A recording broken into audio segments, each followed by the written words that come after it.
Welcome to Cards and Coffee. I'm Ryan Gomez. And I'm Nicole Bolas-Burdick. And we're so glad you're here because it's coffee time. That's right. We're doing something pretty different here. This is our first ever episode of Cards and Coffee, brought to you by Many Worlds Tavern, who we'll talk about in just a moment. The idea is pretty simple. Nicole and I wanted a format in which we could talk about whatever we wanted, however we wanted. Just casual conversations about anything. Usually it's going to still be Magic the Gathering, probably. But it could be other games that we're checking out. It could be an update on my card game that I'm still working on. We might even have special guests join us from time to time. So we are very excited about this whole idea. It's a bit more laid back. It is very coffee driven. The episodes are going to be a little bit shorter, however long it takes us to finish our cups of coffee in these beautiful Magic Arcanum mugs, which you can get in our team store, I guess we'll call it. We'll pretend it's a baseball thing. So that's the idea. And the coffee in these mugs comes from a place called Many Worlds Tavern, as I just said a moment ago. They are an online coffee retailer who specializes in coffee for like game nights, basically, right? That's their whole premise, is that all their flavors are like dragon's nest and stuff like that. And every time you make a purchase there, they donate to a gaming related charity. I think it's $1 for every bag of coffee that you buy. And you can get the bags as whole beans or grounds or whatever works for you. But it's all online. They don't have like a physical store anywhere. You order through their website. They ship it right to you. That makes it a little bit cheaper and easier to do. There's no middleman thing going on there. And so it's really, really cool experience. The unboxing is pretty sweet. I don't want to, ruin the surprises, but they throw some pretty cool stuff in there, including these little like trading cards for each different flavor of coffee that you get. I don't know how well these show up, but they have like a back to it that has like, magic hats and swords and cool like fantasy stuff. And then you get like a little fact card with like the stats on your brew of coffee. So these are fun to collect. I'm going to put them in my trade binder. And then the next time I go to like my local game store, I'm going to try to trade somebody like, Shivan Dragon for this homely house blend of coffee from Many Worlds Tavern. I would make that trade every day. You would make that trade. The good news is you can check them out yourself using the link down in our description. The first 100 people who do that will get 10% off their entire order. That's only good for the first 100 people.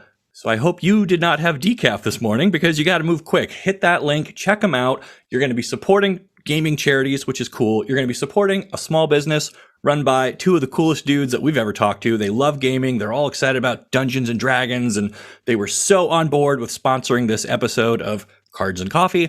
Everything just came together, but we only get to keep doing this if you guys check out that sponsor and, leave us some feedback. Let us know. Get the coffee and tell me what you think. Like I said, I've got Dragon's Nest in here this morning. Very flavorful blend. I mix it with a bit of creamer, just kind of to mellow it out a bit, but the flavor is so good. And I've been just downing this stuff ever since they sent me the first bag. Nicole, what flavor are you working on today? I'm going with the light roast, the Homely House, I believe it is called. Yeah. And very, very thematic as I'm moving house and feeling very homely anyway.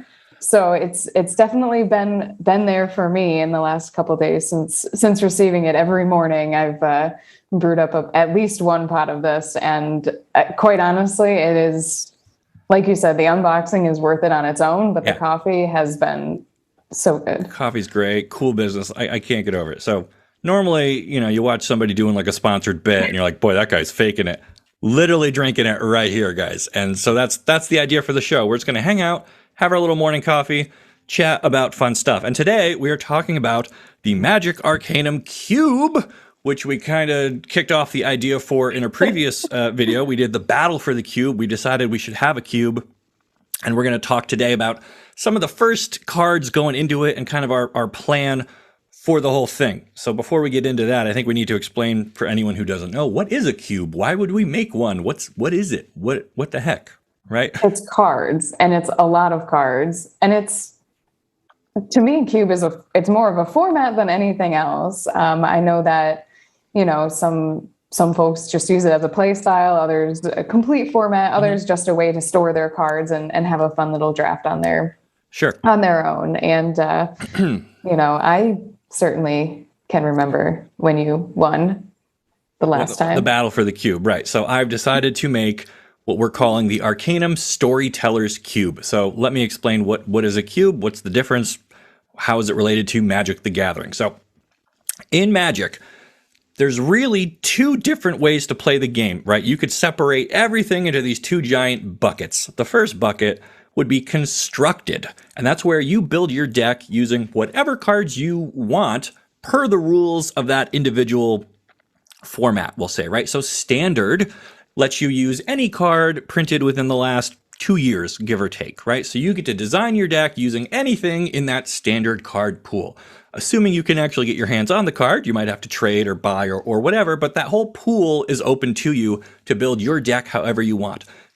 Commander is another really popular constructed format. Your deck is 100 cards, but you pick every one of those cards that goes in based on your theme, based on your commander, however you want, right? The other giant bucket is limited. So that is a little different because now you have to make your deck using only the cards that are given to you in a given situation. Now, one way to do that is through a draft, right? You open maybe booster packs, like, ooh, there it is. So you would open like a draft booster of Throne of Eldraine, and you sit down at a table with 7 other people. You get 3 of these in front of you. You rip one open, pick one card out of there to keep for your mini pool, set that in front of you, pass the 14 over to your neighbor, inherit the 14 coming from your other side, pick one of those, lather, rinse, repeat until all 3 packs are gone, and you'll have a stack of 45 cards in front of you. Out of that, you have to make a 40-card deck. You get to mix in basic lands as well, so you don't use every card that you draft, but you are limited to whatever you picked up during that draft process. Sealed is another limited format where you get 6 packs, just rip them all open, and that's your entire pool. So you're not making a selection every pack, you're just getting that whole dumping ground worth of cards thrown at you. That is a popular format for the pre-release, right? If you go to a local gaming store, do a pre-release, they give you 6 packs of the newest set. You open all of them. Usually you get like a promo in there too. And then that's how you build your deck.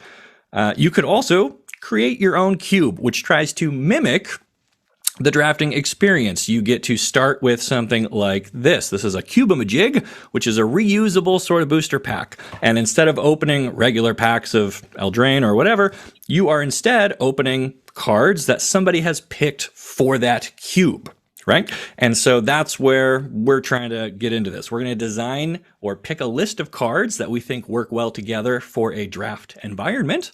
And then we're going to share that list with our friends and encourage you guys to build that cube however you want. And then you can draft it, amongst yourselves or whatever. Have I covered everything there correctly so far, Nicole? Sounds just about right. I mean, I'll take sealed any day, but to each their own, for sure. Okay, well, I like drafting. I do like sealed. Pre-release is one of the best events you can do. But oh my gosh, yes. I love pre-releases. Okay, so we're making a Magic Arcanum Story Cube, and so the first thing that we kind of need to do for that is pick kind of the themes that are going to drive the cube, right? And so the easiest way to do that I found, you look at the color pairings, right? So there are 10 possible ways to combine the 5 colors of Magic. You can think of the 10 guilds of Ravnica as a good way to kind of measure those out, right? So every 2 colors have a pair together. And the good ones and the bad ones. Well, yeah. The ones that I'll play and the ones that I will not ever play. So the idea is that you don't have to copy what the Ravnica guilds do, but every color pair should have something to do in the draft. And the best way to express that might be through what we call a signpost card. So usually those are gold cards because they use both of the 2 colors. And so when you see that card come to you in the draft, you're kind of making a statement by picking that one out of the pack, whether it's in a real booster or whether it's in like a Cube-a-majig or whatever. If you pick, for example, in my cube for white and blue, you'll be able to get Raf Capashen. I've never been sure how to actually pronounce his name. Whatever. Raf, the ship's mage from Dominaria. So he is a blue and white card, and he enables the historic kind of archetype, right? And so that's what the white and blue cards together in my cube are going to do. We're calling it the history lesson. So it's going to have sagas in there. It's going to have artifacts. It's going to have some legendary creatures in those colors so that you can kind of draft a deck that's going to work on that axis. That's your plan. If you pick Wrath as one of your early picks, you're going to be wanting to find other blue and white cards that kind of fit into that strategy. Okay, so that's our blue and white. We're calling it history lesson, and it's going to be focused on the historic mechanics, mostly borrowed from Dominaria. White and black is going to be epics and legends, right? So this is going to have lots of legendary creatures. It's going to have Primeval's Glorious Rebirth and Arvad the Cursed, also from Dominaria. It's one of my favorite sets. It's really easy to kind of expand that theme for the rest of the cube there. Excuse me, I need another sip of coffee. This is taking a lot out of me here. Man, that's so good. So far we got white and blue, history lesson, white and black, epics and legends. White and red, I am calling boastful heroics. You can kind of go wide and make it a classic heroic deck, kind of inspired by Theros with the heroic mechanic. Or you can kind of go taller with some of the boast cards coming out of Kaldheim. But the idea for all of these is that they are different ways to tell a story or different types of stories that you can tell. So as you are drafting and building your deck with one of these archetypes in mind, you're kind of making a statement about what kind of storyteller you are. So it's not just individual cards that tell stories by themselves. Your whole deck is kind of like a way of telling a story, if that makes sense. Imagine a retelling of 300 in Magic. Yes, now that would be a great red-white combination. Exactly. I mean, it's full of knights and all of that anyway. Yeah. But then on top of that, big soldiers, stories. Some combat tricks, and you're kind of describing how this battle plays out in your version. That's the idea, right? White and green, I'm calling it the Adventures of Many Voices. It's going to have adventure cards, and it's going to have some convoke cards in there to kind of represent, like a whole choir coming together to tell a really big epic tale, maybe in like Greek tragedy kind of style, something like that. So you'll find cards like Wandermare and Lucky Clover would be early draft picks that you might pick to kind of lock yourself into that color combination. And then I'm scrolling through my little notepad here, so forgive me if my eyes dip down, although I'm also looking at my baby, my coffee done. I'm not sure who's got the better mug here, the teal you or went the with white? the plain white. I went with the teal, although it does have a white stripe. So you can blame me for that. I designed these. No, I didn't. Right. But it's an Azorius coffee mug, I guess. Which I think this is going to have to be our vote in the comments below for who's got the better mug. We got the white with the classic, or I guess Ryan's that way. The exciting teal, which is what I thought when I came up with it. So my blue-black combination, I'm calling that one the Campfire Tales. So this is where you tell your spooky stories. We've got some cards from Innistrad in here. We've got some Dimir cards from the Ravnica sets. It's going to be full of nightmares and horrors and scary monsters and things that go bump in the night. So if you like some of those blue spirits. Yeah, if you like telling creepy stories around the, with the flashlight sticking up your nose or whatever. I never got like why that was like scary, but you can tell those types of stories if you want to. Red and blue, I'm calling it I Got Lucky, because we all like to tell that story about the day that we found $20 on the sidewalk, or I hit big at the casino or whatever, right? Everyone has a good luck story. So this archetype is going to have lots of coin flips, dice rolls, extra turns, all kinds of like wacky stuff that can either play out really well and you get super lucky, or it all blows up in your face and your story ends up having a sort of a plot twist to it, I guess, where you don't get lucky.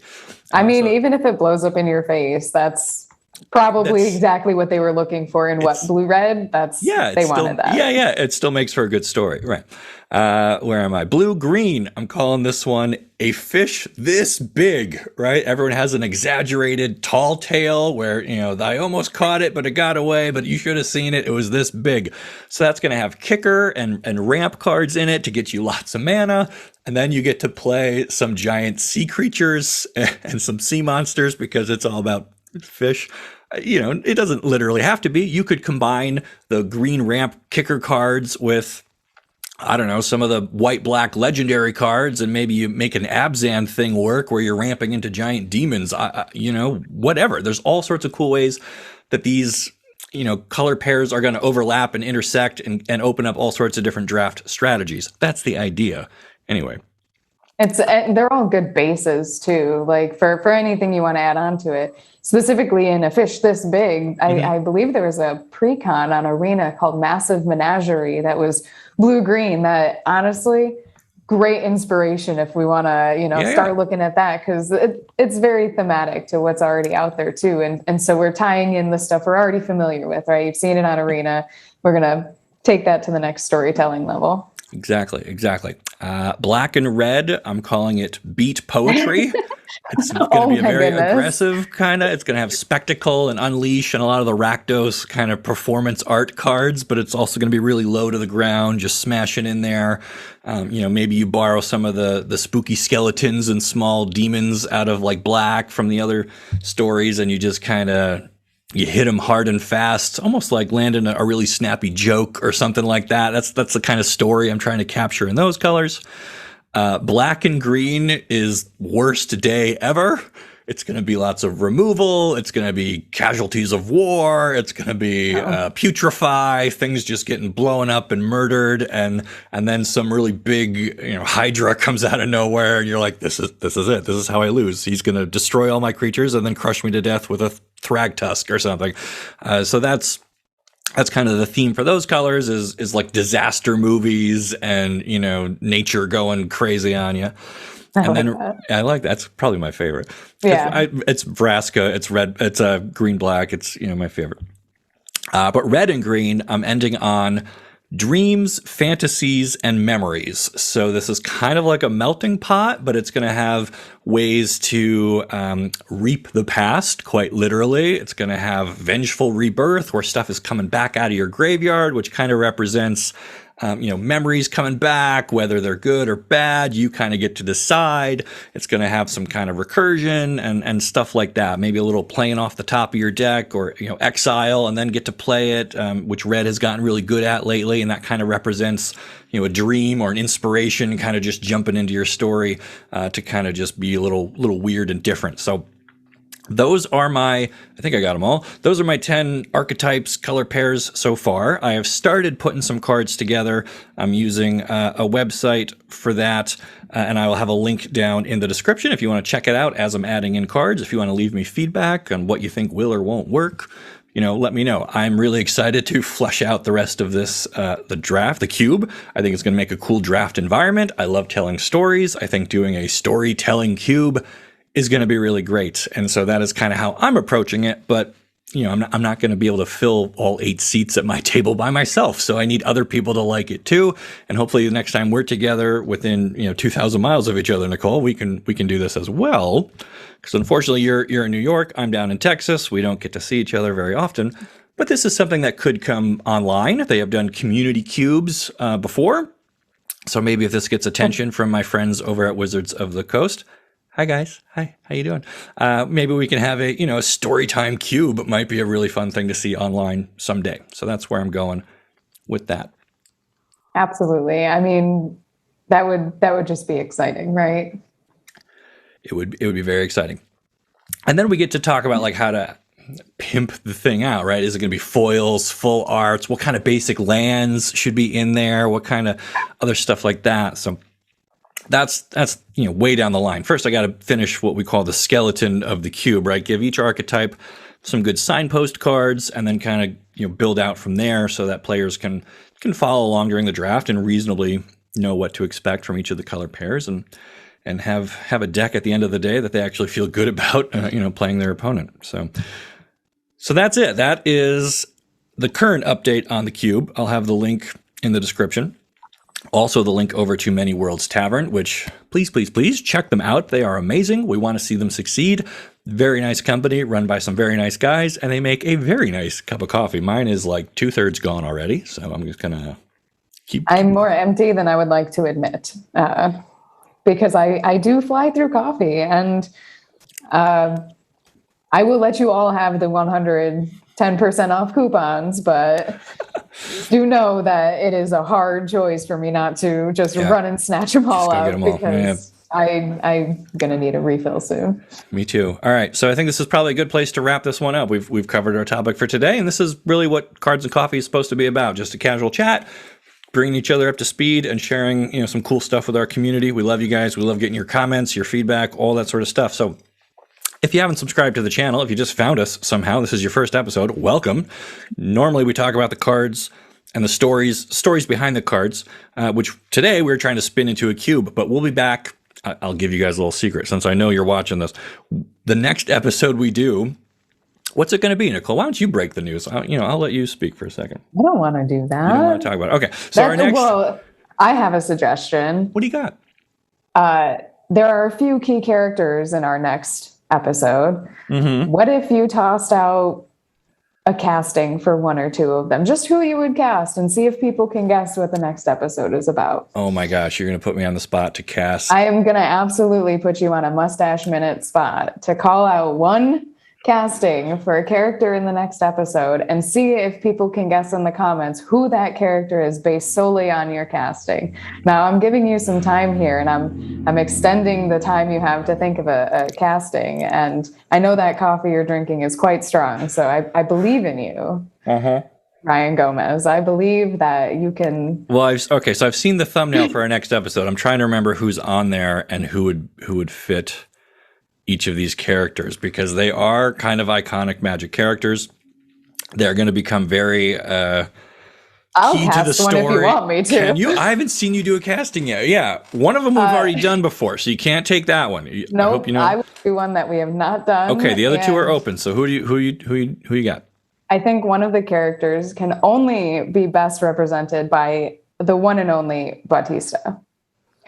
Would you agree with me? I could see it. I already used him. Right? Yes, he would work. I did use him as one of the gods on Theros, but that was, maybe they're not going to be in the movie. In the show. Makeup around. You're right. He could do. He's great with the makeup. Bautista would be a good one, or The Rock. I guess maybe he doesn't have the right voice. Is that maybe this is Vin. Oh no! I'm going to counter with Vin Diesel. Would probably be a good pick for this character. You're not wrong. I could see that. So I guess we're not going to say who we're actually talking about here. You guys will have to come back next week. We're going to be looking back at a history of one of Magic's most exciting planes, getting ready for the sets coming up later this year. Hopefully you guys can put two and two together, figure out where we're going with this one and who we're trying to cast. If you think you've got it figured out, let us know down in the comments. And we'll kind of play along with you there. That's going to be it for today's episode of Cards and Coffee. This has been a lot of fun. I hope we get to keep doing these. So make sure you check out Many Worlds Tavern and let them know how much you appreciate them sponsoring this episode so we can make another one for you really soon. That's going to be it for me. Make sure you like and subscribe so you don't miss the great stories and coffee you'll only find here on Magic Arcanum. Anything to add, Nicole? We'll see ya.